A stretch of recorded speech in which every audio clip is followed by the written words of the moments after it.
Pabigat ka sa pamilya. Okay. No34. Nasa lesson 34 na tayo, thinking like a servant. Last week, ang topic natin is acting like a servant. So, magkaiba yon, thinking tsaka acting. May naalala ba kayo last week? Kasi may limang ano tayo, di ba? Of how to act like a servant. Ay, hindi pala. Anim pala yun. We serve God by serving others. We serve God by serving others. Oo. Real service. Pero how do we act like a servant? Ang una doon is we made ourselves available para makapag-serve. Then pangalawa is we pay attention kung ano yung mga kailangan. Hindi na tayo nag-iintay na sasabihan pa tayo, but if we see the need, gagawin na natin. Yung pangatlo, real servants do their best with what they have. Kung ano yung binigay sa kanila ng Panginoon, gagawin at gagawin nila yun to the best of na makaya nila. Then pang-apat, real servants do every task with equal dedication. Malaki man or maliit na bagay, pare-pareho ang dedication na ibigay natin. Hindi, you know, yung example natin na even if it's just washing the dishes or vacuuming the floor, the same dedication should be given as to those kung magsalita tayo sa front. No? And number 5, real servants are faithful to their ministry. Yung totoong servant hindi tatalikod sa responsibilidad. Amen. Hindi tatalikod sa kung ano yung ginagawa nila. And yung last, real servants maintain a low profile. Yung hindi nagpapapansin ang totoong servant. May papansin o wala, gagawin at gagawin nila. Okay? At ngayon, paano mag-isip? How do real servants think? No? Paano mag-isip ang mga servants? Kasi sabi nga natin last week, may mga taong nag-servant-servatan lang. Yung nagpapanggap na servants pero deep in their hearts, hindi pala. May ibang mga motive para mag-serve. Pero real servants of God, thinking like a servant, Philippians 2:5, think of yourselves the way Christ Jesus thought of Himself. So, the way we think, dapat ipareho natin how Jesus Christ think. Ano ba ang sinabi ni Jesus Christ? I came here to serve, not to be served. So, yun ang yung sinabi ni Jesus Christ. Yun ang servant thinking nung pumunta si Jesus Christ. That's how He think of Himself. Kaya hindi siya naghahanap ng He's not asking for fame, He's not asking na papansinin siya ng mga tao because ang iniisip niya sa sarili niya, He is a servant of all. Pero ano ang nangyari? Hindi nga siya nagpapansin pero pinansin lalo siya. Sinusundan siya ng maraming tao. Pero it's not what He is after, but what He is after is to serve, to preach the good news, to preach the Word of God. Service starts in your mind. Magsimula yan sa mga isipan natin. No? How does it start? Because if you think you are serving, magagawa mo yun if it is in your mind. Kung iisipin mo na pag-serve ka, makapag-serve ka. Pero kung iisipin mo na maliit lang naman na bagay, yan hindi ko na kailangan mag-serve. Hindi ka talaga makapag-serve. Or maraming excuse. Hindi ako magaling dyan, hindi na lang ako mag-serve. Or marami akong busy ako eh. So it all starts in our mind. Yung service natin sa Panginoon, it all starts. We need to be intentional in our service. We need to make a decision na mag-serve tayo. At ilagay natin sa mga isipan natin that I am a servant. As Jesus Christ exemplified nung panahon niya, He thought of Himself as a servant. Dapat tayo na sumusunod sa Kanya. We also need to think of ourselves as a servant.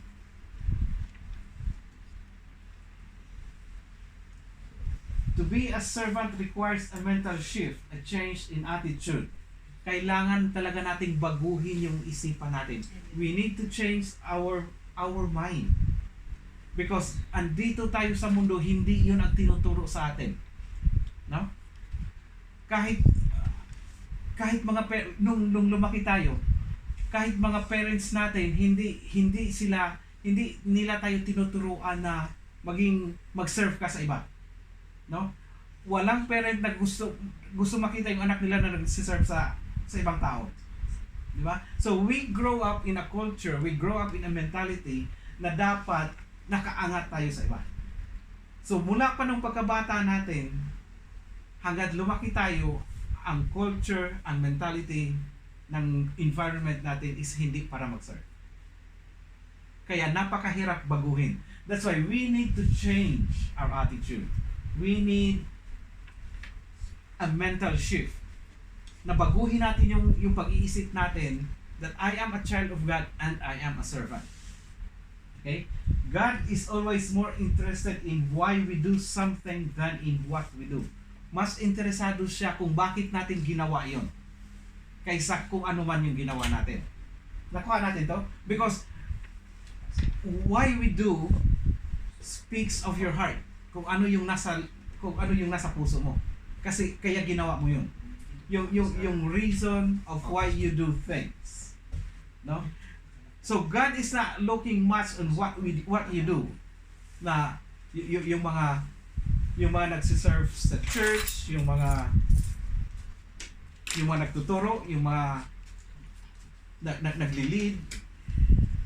Hindi yun ang tinitingnan ng Panginoon, kung hindi ang tinitingnan ng Panginoon, bakit nila ginawa yun?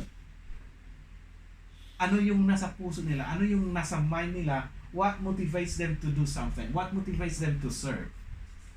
So it's always the why, no? Ang tinitingnan ng Panginoon. Bakit mo ginawa yun? Para ba mapansin ka? Para ba ma-recognize ka? O para makapag-serve ka sa Panginoon? So it is the reason of what you are doing. And it's not much of what you do ang tinitingnan ng Panginoon. Okay? Para sa atin yan. Then attitudes count more than achievements. The way you do things. Kaya nga, hindi natin, sabi sa Bible, we cannot mock God. Dahil kitang-kita, God sees the heart. No? Kung ang motive natin sa heart is para lang tayo papansinin, alam ng Panginoon yun. Kung ang motive natin sa mga puso natin, ang reason natin para mag-serve sa mga puso natin is para ma-recognize tayo, hindi natin maitago yan sa Panginoon. So, the attitude of our service, mas importante yun kaysa yung na-achieve natin. No? Yun, babalikan ko yun na it's why you do things. It's not much of what you do. But why you do sa service mo. Ang example dito, si King Amaziah sa Old Testament, tama ang ginawa niya. He did what was right in the sight of the Lord, yet not with a true heart. Kaya hindi siya binigyan ng favor ng Panginoon. Tama yung ginawa niya, pero mali yung puso niya. So kailangan natin i-check yung mga puso natin. Anything na ginagawa natin, especially if we claim that we are doing it for the service of God. May example tayo sa Bible. Nag-serve siya sa temple, pero mali yung puso niya. So ang naging resulta dito, kung babasahin natin yung chapter na ito, ang end ng story dito is God did not favor him. Hindi siya binigyan ng pabor ng Panginoon. Kahit tama yung ginawa niya, pero mali yung puso. Kasi mali yung puso niya. So, hindi. Kasi ulitin natin, ang puso ang tinitingnan ng Panginoon. It's the reason why we do things. Ang tinitingnan ng Panginoon. Okay? So, we all need to check ourselves, our motivation in serving God. No?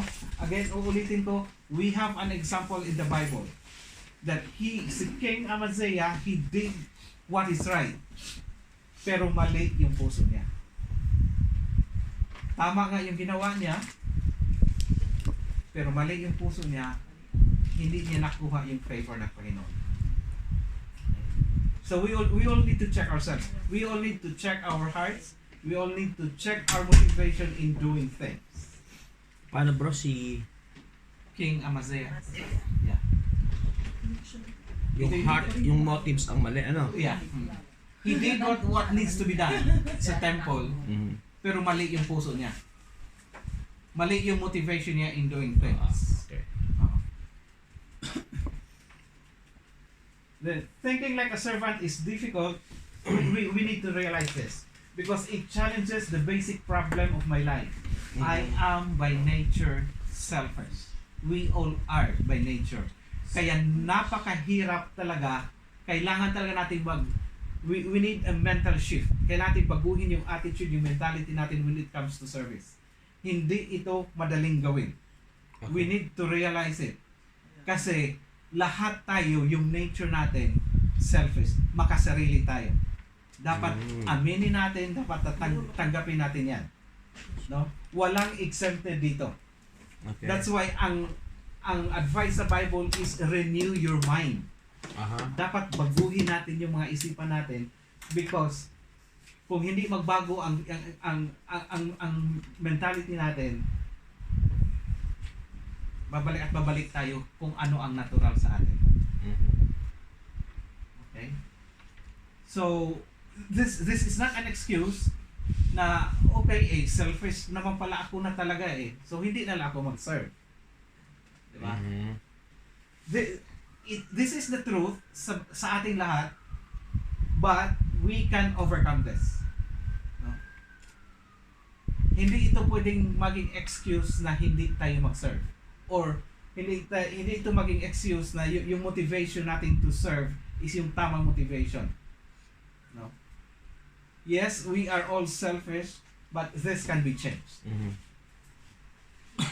Ang gusto ko lang one thing I just would like to point out is we need to accept this. We need to realize that this is our nature and we need to change. Because if you don't realize it, if you don't accept it, hindi ka magbabago. Para ka lang umikot-ikot naglalaro. No?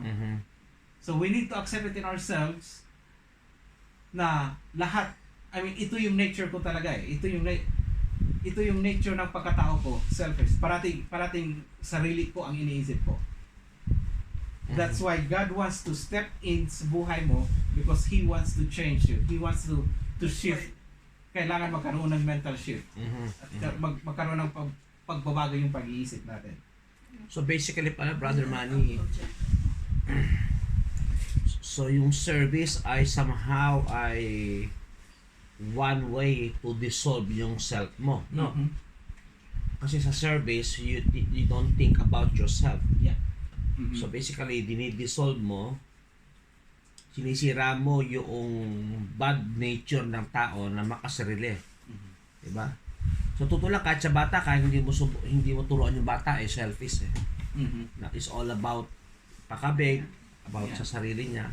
So when we serve, as you mature pala, ay masasabi nating in a way ay tumutulong ito sa atin na ma-overcome yung pagiging selfish natin because when you serve, it's all about others. Kaya pala sinabi rin ni Apostol Pablo na kapag tumulong ka talaga, huwag kang maghihintay ng kapalit. Kasi parang wala ring difference, ano? Kinikater mo pa rin yung old self mo, yung pagiging selfish nature natin, that when we serve is we get something in return. Dahil it's a good realization din, ano? I'm trying to learn din na it breaks down the old nature of being selfish every time we serve. Okay. Alright. So, patuloy tayo. Okay. Number 1, how servants think. Servants think more about others than about themselves. Mas iniisip yung iba kaysa yung mga sarili nila. Ito yung first, there are five characteristics kung paano mag-isip yung servant. Number 1, servants think more about others. Hindi yung sarili. Iniisip muna natin yung iba bago iniisip yung mga sarili natin. What does it mean? When we stop focusing on our needs, we become more aware of the needs around us. Yung hindi hindi yung pangangailangan natin muna, doon tayo nakafocus. Kung hindi nakafocus tayo kung ano yung pangangailangan ng iba. Which is mahirap, ano? Mahirap nga talaga. Kasi pag-isip pala natin sa imaga, ano ba, sarili na agad natin, di ba? Yung iniisip natin. Pero real servants think first of others. No? And you cannot be a servant if you are full of yourself. Servant nga eh. So ang servant is magsiserve sa ibang tao. Hindi ka naman pwedeng servant sa sarili mo. Di ba? Hindi ka pwedeng maging servant ng sarili mo. Sinuserve ko sarili ko. Oo, it's selfishness pa rin pag ganon. Di ba? So, if you want to be a servant really, you need to empty yourself. And a lot of our service is often self-serving. We need to realize, self-serving ibig sabihin, gagawin ko to dahil may kapalit na babalik sa akin. Gagawa ka ng isang bagay because you would benefit from what you are doing. Yun ang naging motivation mo. So a lot of our service, ito ang ibig sabihin, a lot of our service is self-serving. Kasi wala tayong motivation gagawa ng isang bagay para ang ibang makinabang. O iba ang bumuti. O para sa iba, para sa nakakabuti ng iba. We always think na ano ba sa akin din? Yung gano'n na mentality. Ano bang babalik sa akin kung gagawin ko yan? Wow. Galing, ano? Diba? Again, normal sa tao yan. No? Pero that's not how a real servant think. So challenge din sa atin yan, ano? If we're doing something, do we really do this because mag-benefit ka? Mag-benefit ka o magbe-benefit sila?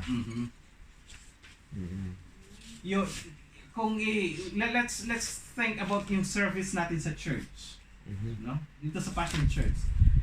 Ginagawa ba natin yung ginagawa natin sa church para tayo ang mag-benefit or para mag-benefit yung buong church? Amen. Diba? Kaya, I stand corrected to this because si Ferdy, ginagawa ni Ferdy yung pagpunta dito ng maaga, ilang taon na, di ba?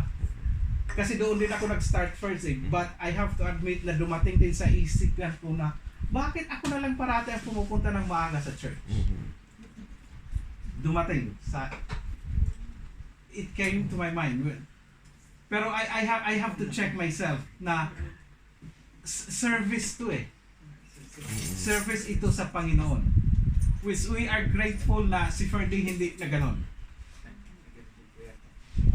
Bigla tuloy. Nagaganda din, friends.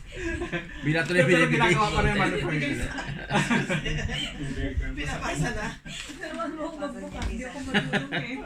Kailangan mo pa ako magbiyat eh. Kanina sinabi ni Ferdy. Ako na lang mablagit to. Hindi ka. Yung dati kasi first, bubuhatin pa namin yung napakalaking speaker, baba, paakyat, tapos ibababa ulit pagkatapos. So minsan talagang, we are all human. Matitest ka talaga sa ginagawa mo. Okay? At doon makikita kung tama nga ba talaga yung puso mo na pag-serve. Inabutan ni Junel din yan eh. Ang pagdiyan na, hindi na. Yun nasa baba pa bro.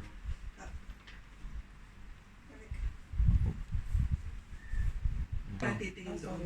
Katulad kanina meron conversation sa Lovers of Christ, di ba? Kasi isa pa, sorry ha. Kasi isa pa. Tuloy tayo. Real servants don't try to use God for their purposes. They let God use them for His purposes.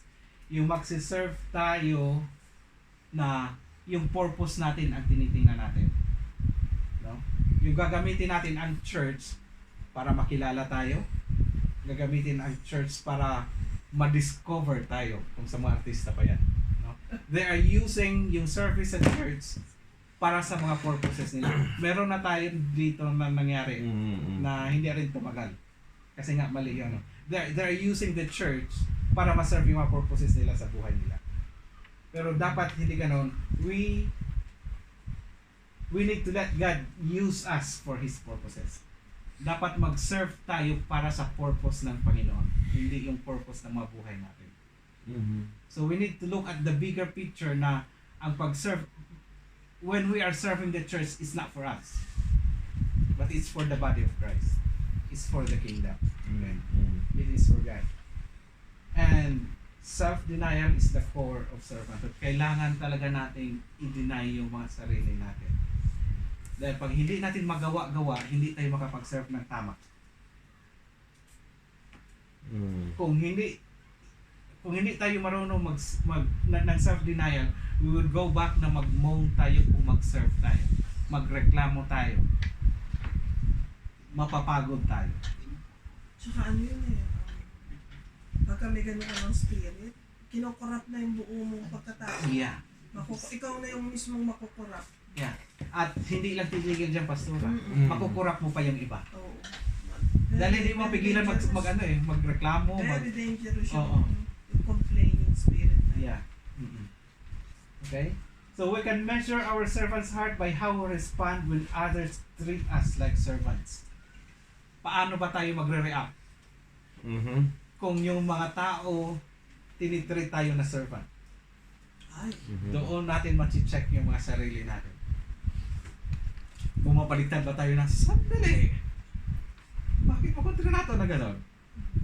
Which is common na response, na reaction ng tao. Kasi sino ba naman ang gustong tratuhin ka na servant? No? Alam na nila yun. Oh. Pag gumagano ka na, pinapagpag mo na yung balik. yung mga term, yung mga phrase na wala kang karapatan, lalabas na dyan. Okay? Wala kang karapatang sumagot-sagot sa akin. Nakakatanda ako sa'yo. Ayun na, ayun na. Patay tayo. Okay. So matitest natin yung mga sarili natin if we have a servant heart on how we react sa mga taong nagtitreat sa atin as servant. Wow, this is big time. It's nice. And ito yung sinabi ni Pastor kanina, Jesus emptied himself by taking on the form of a servant. Napakaganda na, hari na siya doon sa langit eh. Bakit bumaba pa siya para magpaka-servant? Kasi hari siya ng mga hari. Di ba? Hindi nga po, ang laki ng isinakripisyo. Oo. Tapos Tayo, kunti lang. nurse ako, huwag mo akong parang pangit ano, di ba? Ganun nga po yun eh. Oo. Mayaman ako, huwag mo akong utusan. Mayaman ako, akong magbibigay ng konsolasyon. Katulad sa akin, sabi ko sa buho. Baka tamad kayo, imbis na isa sa mataong tamad. Ako nga kung gugustuhin ko magpakatamad ako, pwede ako. Pero kayo wala kayong karapatan magpakatamad dahil pinapakain ko pa kayo. Kung gadak sa ko. Pero tayo, hindi siya nagreklamo. Tayo, ang bilis natin magreklamo. At least nga sa atin, even we are disciples, even the way we serve the church and the people of God in the church, still may dignity pa nga tayo eh. Di ba? We still have dignity as we serve, we still have dignity of service. Bakit? Because we treat each other equal and we honor each other. Si Lord nga sinless. Di ba? King of Kings and Lord of Lords. Pero bumaba siya in the form of a servant. Ni isang imik wala siyang nasabi.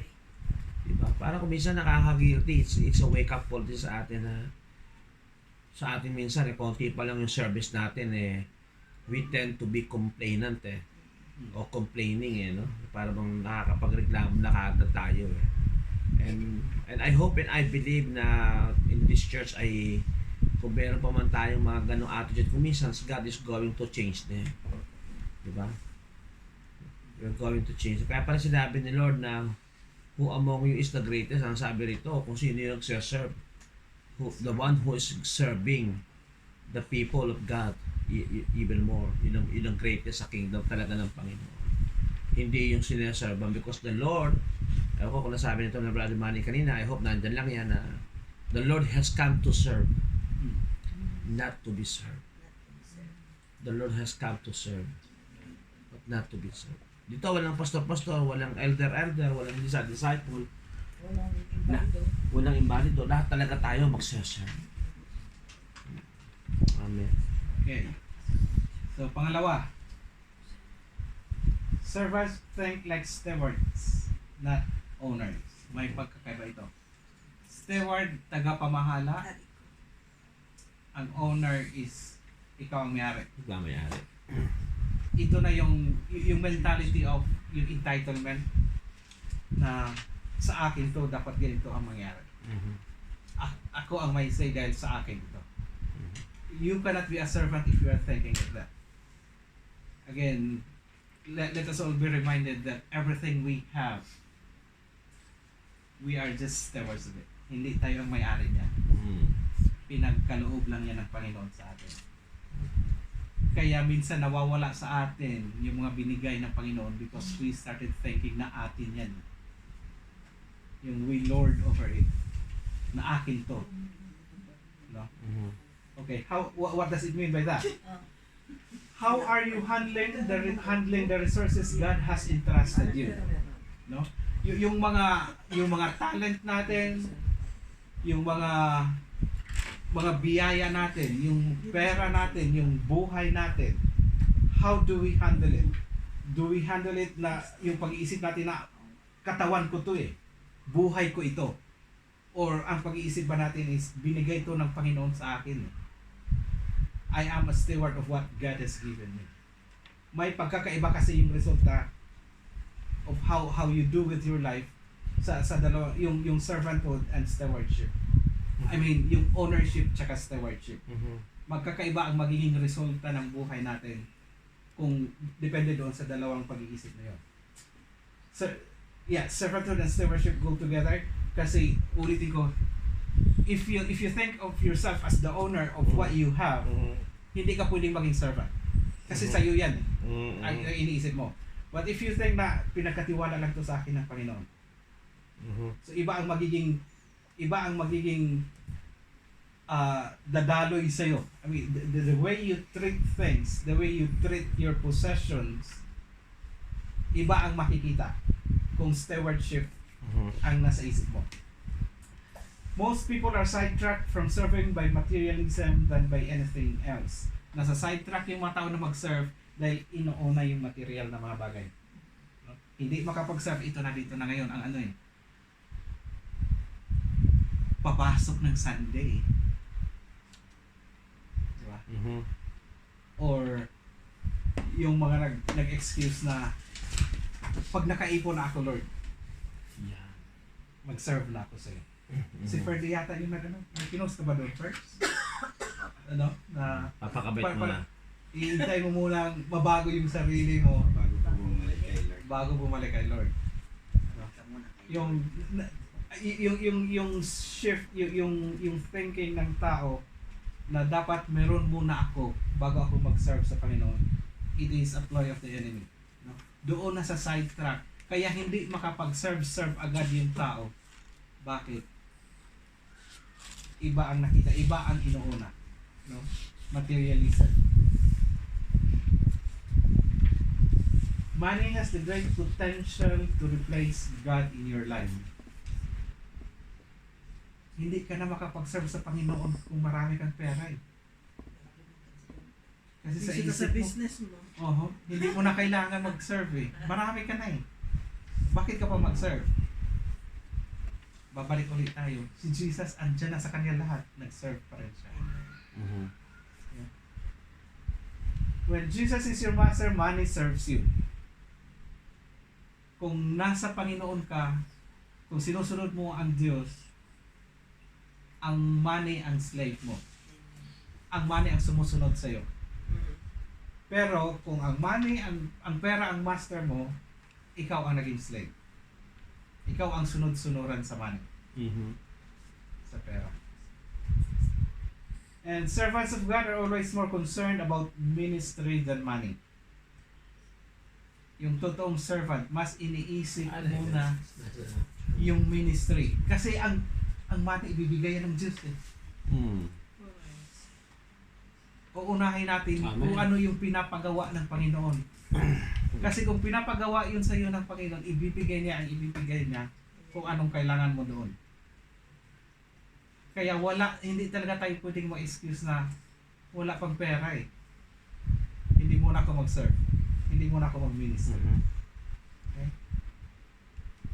So, a servant's heart mas concerned sa ministry kaysa money. Alam natin itong lahat. No servant can serve two masters. You cannot serve both God and money. Para may i-emphasize ko lang ito, yung word na cannot. Kasi sabi sa Bible, hindi talaga pwede. Imposible na mag-serve ka ng Diyos sa pera. Kasi kung pwede lang yan, pwede dito sabihin, you should not serve God and money. Pero ang ginamit na term is, you cannot. Hindi talaga pwede. No? Hindi pwede pagsabayin mo. Mauuna at mauuna ang isa. Mamili ka na lang. Pangatlo, servants think about their work, not what others are doing. Ito na yung mga yung namumuna. Mhm.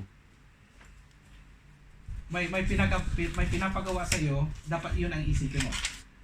Ano natin to, expound natin. Servants don't compare, criticize or compete with other servants or ministries. May Oh. sarili ka, may unique ka na pinapagawa sa iyo. 'Yun Mhm. ang iisipin mo. Yan. Huwag mong titingnan yung ginagawa ng iba. Mhm. That's the heart of a servant. Yung isipin mo, yung puso mo is doon sa pinapagawa sa iyo. Huwag na nating tingnan kung ano yung ginagawa ng iba. Servants don't complain of unfairness and don't resent those not serving. Hayaan na natin yung ayaw mag-serve. No? Hindi nagagalit, hindi nagtatampos, Oo. hindi nagsiserve. They just trust God and keep serving. Dapat sa mentoring natin ito sa hapon, may magaganda itong topic natin. Hindi, iniisip ko nga eh. Dito. Sa 24 pa sa primary? Primaries. Oo nga, maraming dito eh. Maraming mapupulot. Maraming maganda, ang ganda niya. Hindi, actually, it's really core eh. Mm-hmm. We cannot love without serving. Yeah. Eh, pangalan natin, love eh. So, Brother Manny, the moment we compare yung ginagawa natin o yung ministry sa iba, Mm. ano na yan? That's the start of a big problem. Nawawala na yung servant heart. Servant heart. Oh. Alam mo, isa pang maganda example dyan Oo. talaga. Yung may servant heart, si Kuya Ian. Mm-hmm. No, Yeah. wala siyang pakialam. Oo. Kung siya magsasabi siya. Oo. Kahit di sabihan, kahit hindi. Yeah. Oo. Magugulat nga ako na, ayun, may ginagawa ng pagkain sa kitchen. Ano kanino yan? Eh, tsaka yung, Church. yung sa kitchen na magpupunas na siya ng table. Hindi pa naman yung sister. Yung ito na, yung kasi alam niya na yun ang gagawin niya na. Hindi niya naiintayin na may makakita or i-comment siya. No? At hindi mo rin siya maringgan na nagreklamo dahil yung iba hindi ginagawa yung dapat gagawin. So, ito na, a servant's heart, they trust God and keep serving. Hindi na tinitingnan yung ibang tao. Isa nga sabi ko nung una, hindi ko pa kapag-aralan na. Sabi ko, dahil mo ka nga mambuhos ka, hindi mo naman kako to, no? Hindi mo to kaya kako. Saka may iyak kako, diyan ka nabuhugas. Pala mali pala yung puso ko. Oo. It is not our job to evaluate the master's other servants. Servant sila ng may master tayo. So ang master na natin ang mag-evaluate sa kanila kung ano ang ginagawa nila. And it is also not our job to defend ourselves against criticism. Let our master handle it. Yung mga ginagawa natin na maraming pumupuna, minsan madali kasi mag-react eh.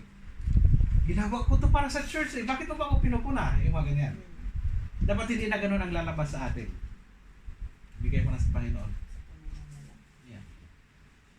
And our service for God is never wasted regardless of what others say. Basta nag-serve ka sa Panginoon, mapansin man yun ng iba, makomment man yun ng iba, hindi na importante kung ano sasabihin nila. Ang puso mo is nagsiserve sa Panginoon. Okay?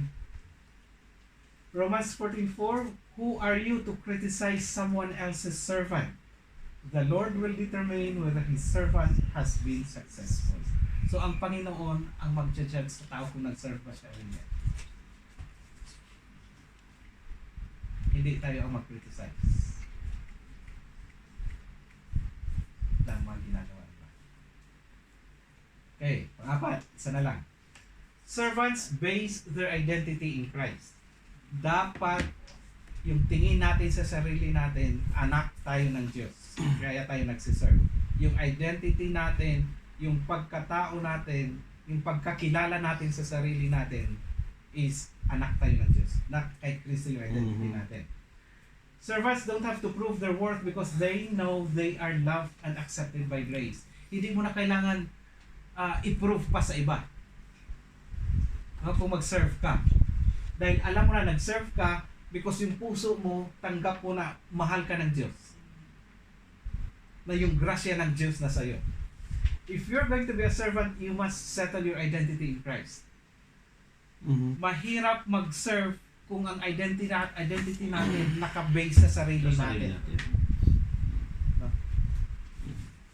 Peter, may ano lang ako, may testimony lang po tungkol kay Yolanda nung linggo. Natutuwa talaga ako. Gumagalaw na siya, tumatayo siya, nagsiserve siya sa kusina. Dati hindi niya ginagawa. Alam mo, nabibless ako sa kanya. Tinitnan niya ako. Siyempre. Iba na siya, sabi ko sa isip ko, ay salamat Lord, nagbago na siya. Nagsiserve na siya, punta siya doon, punta sa kusina. Dala-dala siya. Hindi, dati. Dala-dala yung black bag ano? Siya lang, nagpulang gano'n siya, lagi gano'n. And of the Lord Jesus Christ. So, ito yung kasi yung pagbubuksan mo yung Book of James, ito yung unang mabasa mo. And that depicts yung humbleness ni James. Na kahit half brothers siya ni Jesus Christ na kinikilala na ng mga disciples na King of the Kings.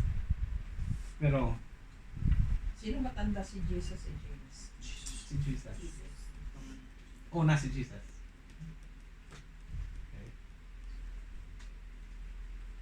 And last, servants think of ministry as an opportunity, not an obligation. Oportunidad, yung pag-serve sa Panginoon, yung pag-ministry natin. Hindi dapat isipin natin na pinipili tayo.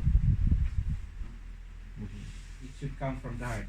They enjoy helping people, meeting needs, and doing ministry. And yung first, they serve the Lord with gladness. Yung nagsiserve ka na may kagalakan ng puso. Serving God with gladness. They love the Lord, they're grateful for His grace, they know serving is the highest use of life, and they know dapat malaki yan. God has promised a reward. Okay? It doesn't matter what your age is. Ito para sa ating lahat to. God will use you if you begin to act and think like a servant. So, hindi nagmamatter ang edad natin.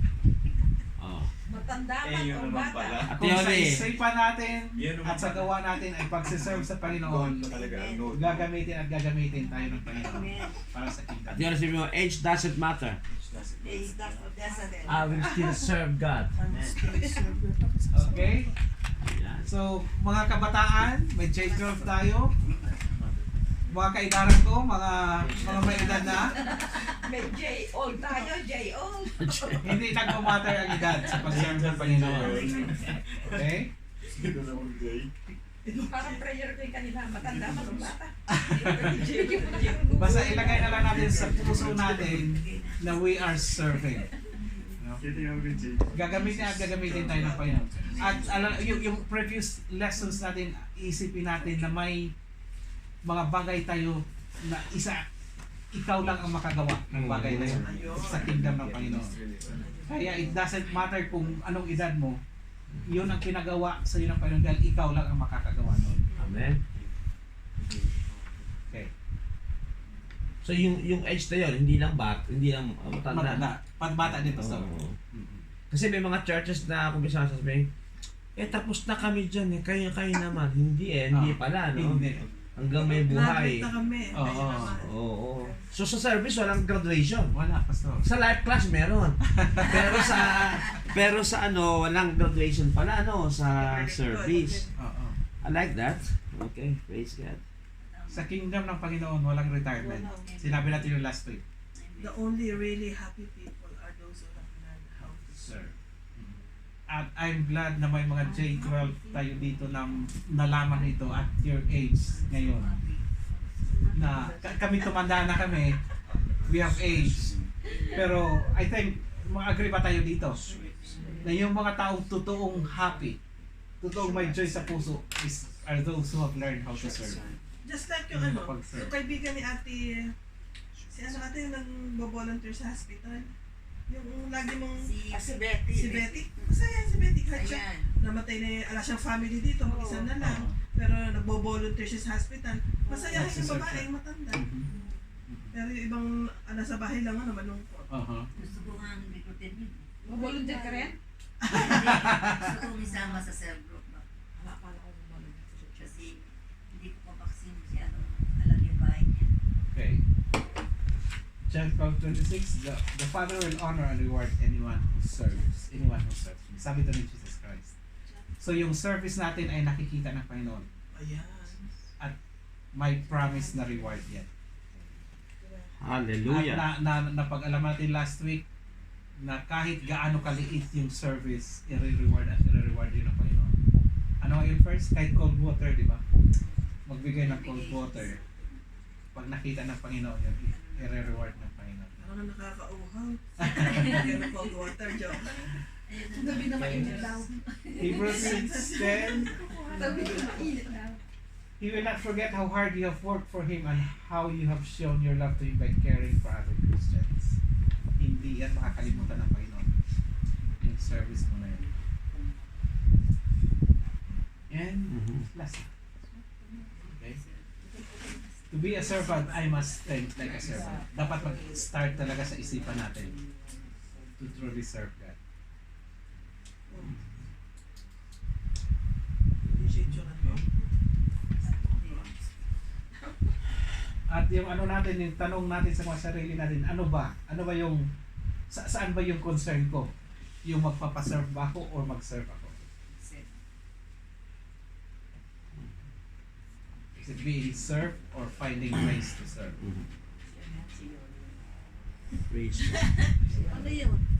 Dahil ano na siya kanina. Yan sa question to consider. Diyan ka na sa'yo yan.